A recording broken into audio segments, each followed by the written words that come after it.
کد مدینی سردار بچار اندام کولو د مسلم شریف حدیث دے نزدې و چې صحابو په باندې جګړه کړې وې دا وببه د برکت د پار راغسته او په ځانونو پوری به مګلی یاره پېمانی وای کچا د چا لاړې دی ولی الله د یو کامل سړی لاړې په ځان باندې چا راخ کو دي نو دا خلک وته مشرکان وای او کنه وای دا خلک وته کافران مشرکان وای کنه په ځان پورې د برکت لپاره لاړې راکړي د برکت لپاره لاړې صحابه او د حضور په ځان پورې مګلې دي او پیغمبر اسلام دا نه دي فرمایلی چې تاسو زما لاړې غني مبارک په ځان پورې راکاږي صحابه یو کار کوي د ځان نه کوي خو منا کوي ته هغه نه حضور نه منا کوي دا ولی چې د پیغمبر نه برکت حاصلې دی شي یوازې پیغمبر نه زبرته آیتونه پیش کوم د ولی نه برکت حاصلې دی شي د عالم نه برکت حاصله ولې شي د حضور علیه السلام لاړې مبارک صحابه په ځان پورې و مګلې ولی د حضور سره مینا وا سبحان الله او یو خو زمو ستا په شان کمزوري خلک یو نو زموږ لاړې ګورې دا ټیک نه دي مونږ کمزوري یو د اولیاء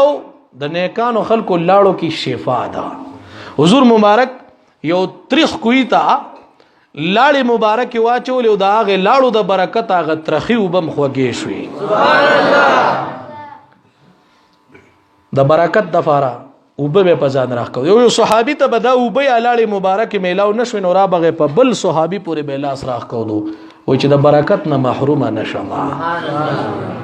نن خو ته چرته د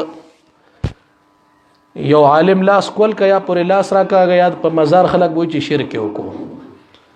ته چې د حج لزی کنه د حج ټول د برکاتو نه ډک دی تاسو به ډیر کسان به پتا سو کې حجونو له عمرو له تلی دی کنه تاسو صفا او مروه لیدلې کنه صفا او مروه تاسو لیدلې کنه عمره له سوق تلی حج الله سپورته کوي خدای دې موږ تاسو ټول بوزي امين ګورې چې کله صفا او مروه ته تاسو لاړ شئ نو په صفا او مروه غونډې باندې به منډې وهئ ګلونو ولې به دا منډې وهئ اللہ تعالیٰ با قرآن مجید کی فرمائی ان الصفا والمروة من شعائر اللہ دا صفا و مروہ غنڈی دا زمان نخی دی دا زمان سدی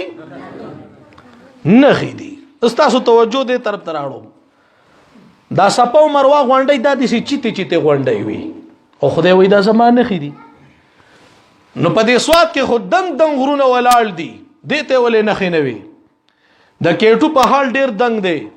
دا سينورم ډیر دنګ غرونه شته خدای پاک دی چې تو غرونو ته نه خېولې وي یو سوال دې کنه دی ګلونو دې کې چل دی صفا مروه غونډې ته الله زکه خپل نه خېویلې دي چې کله اسماعیل علیہ السلام تګې شو بیغ هتلی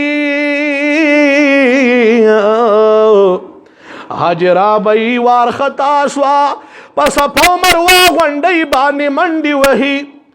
د بچی لختی جگر د پارو بگوری کل سپار غنڈی تراشی کل مروہ غنڈی تراشی